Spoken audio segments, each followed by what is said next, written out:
استاد میگفتید که چی شما را خوشبخت میکند؟ چیزی که من خوشبخت میکند این خدمت خلق کردن.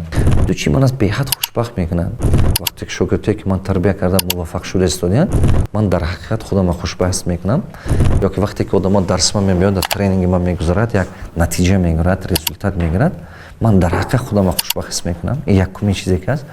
دومین وقتی که خدمت خلق کرده یک کار خیر میکنیم چی من در حقیقت خودم خوشبخت میکنم. این چیزها یک چیزیه که یک لذت عجیب داره برای من این لذت ممکن که همه وقت فهموندنم نمیتونم در اون درجه که در دل من هست نیک این چیز من خیلی خوشبخت میکنم.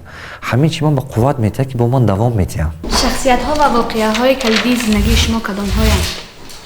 شخصیت هایی که در حیات من به حد کلیدی آدم ها هستند استادم مادرم انا استادی که در مکتب میونه در دوره اوج کلان شده رفتگیم الکساندر زالنا بودو شیفر ریچارد برنسون این آدم های دنیای هستند رابرت کیوساکی تونی رابینز اینا من به حد بسیار خدمت کرده هستند. شخص های کلیدی هستند در حیات من. در حیات من کمانده من شخص های کلیدی هستند میلیس لونارا ایجانا دیانا سید اکبر البینا همینا اینا به حد شخصی هستند که حیات من به هر رول بازی کرده است. قبط من به استود کار کرده هستند انور جان سعید جان محمدین همینا هر یک تی همینا یک رول اساسی بازی کرده است حیات من.